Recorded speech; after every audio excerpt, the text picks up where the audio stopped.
How African students became victims of FTX's collapse. We saw an exchange that was supposedly better than every other one we had used, so we let a lot of family and friends get involved with the FTX platform, FTX Africa's former education lead Pius Okedinachi told CoinDesk. There were people who, because of their reputation, their friends and family trusted them. And now, after FTX collapsed, their reputation went. A former student ambassador for FTX in Nigeria told CoinDesk several months ago. This student is referring to a program run by FTX, the fallen crypto empire led by Sam Bankman-Fried, to promote the company in Africa, working through a network of student ambassadors who recruited their friends and family as customers to the trading platform. After FTX collapsed, the ambassadors were blamed by the people they recruited, in some cases even fearing for their personal safety as a result. Like Binance and KuCoin, FTX Africa wanted to grow its user base in markets with abundant tech-focused youth populations. The program, which ran for about 2 years, targeted university students, encouraging them to apply to become brand ambassadors for FTX and host meetup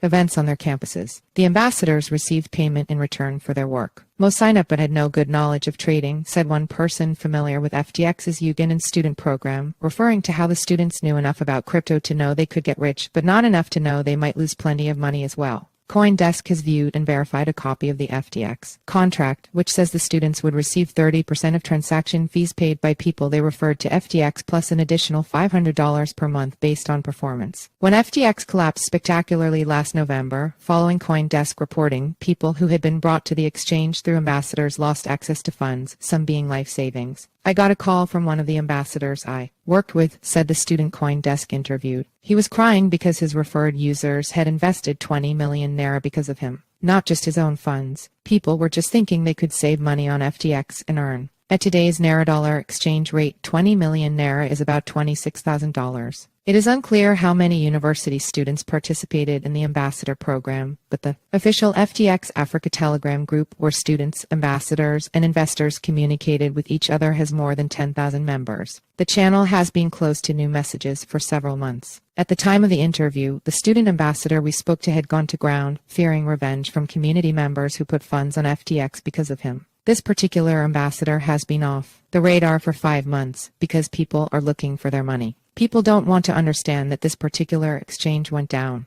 What they understand is that they actually came to this exchange because of the ambassador. They say you preached it, you were talking about it in every way. The source says that, in some instances, former ambassadors have been threatened physically by those they referred to the exchange. They say we want to know where our money is. I'm going to kill you. If you don't give me my money, I'm going to look for you. I'm going to hunt you. The source explained that many of the ambassadors who received this type of potentially violent backlash were based in the eastern region of Nigeria, a more rural part of the country where FTX saw potential beyond university students. This market was untouched, the former ambassador said. Most of these people don't go to school.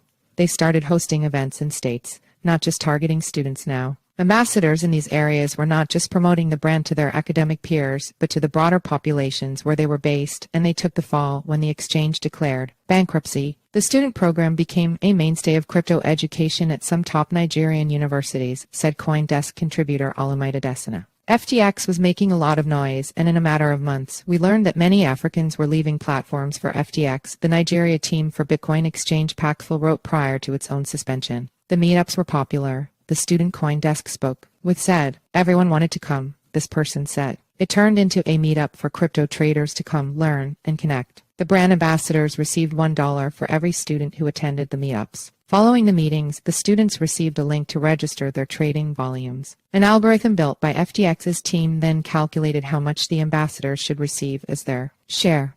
Pius Okedinachi, FTX Africa's former education lead and also a brand ambassador, told CoinDesk how universities were selected for sponsored events after a student affiliate applied to host one. If we have good numbers and it's promising, and we'll check the campus to check the involvement, we check what the ambassador is doing, then it can be passed across to the FTX main team, not FTX Africa, he explained. Though the events were promoted as educational, they were aimed at signing up students to increase trading volumes. There's no way we would educate people and then not talk about our product, which is FTX. For us, the campus was for building communities and then also driving user volume and user database, Okedinachi said. Our student source in Nigeria backed this up. All this was to educate my community a bit more about what crypto is, not FTX exactly. But at the same time I was driving volumes and getting more people for FTX, a former student ambassador told CoinDesk. The process of becoming an FTX ambassador did not resemble that of a typical job application and was more focused on popularity and interest in crypto investing. There was not too much activity of, "Where's your CV? Where have you worked before?" according to the student. The criteria for becoming a student ambassador was quite little and not strict. The ambassador program was managed by Adebayo Juwon, FTX Africa's business development manager. In a 2021 interview, Juwon said, "We have taken the time to vet, select, and train students who are avid FTX users, converted them to FTX campus ambassadors, and most importantly, empowered them. Primarily, the aim is to enable them to understand what these concepts and technology are all about, what can be learned from them, their advantages, and the job opportunities available in the space," he told the Nigerian publication Business Day in 2002. Juwon has not responded to CoinDesk's requests for comment. Nigeria has long struggled with inflation and monetary uncertainty. Many who heard of FTX either through ambassadors or the exchange's robust marketing were keen to invest in crypto as a way to hedge against the devaluation of the naira.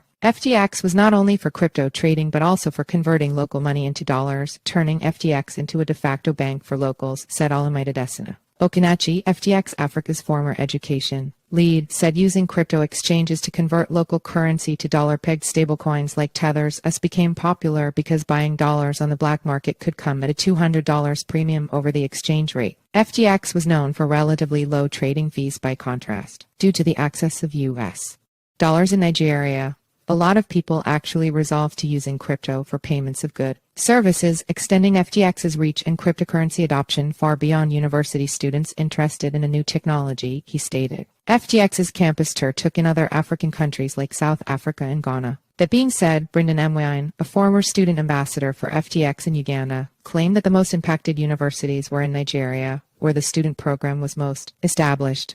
There's been a lot of global exchanges and players targeting Africa because it's clear that the emerging markets will be where a lot of the utility and user adoption will come from, said Yel Bademosi, CEO of Nestcoin, a Nigerian crypto startup that used FTX as a custodian. Nestcoin also received funding from Alameda Research. Surveys show strong interest in crypto among Nigeria's large youthful population. With exchanges like Binance still running ambassadorships in African countries, students have become increasingly skeptical of the programs following their experiences with FTX. You cannot find Binance doing campus programs in U.S.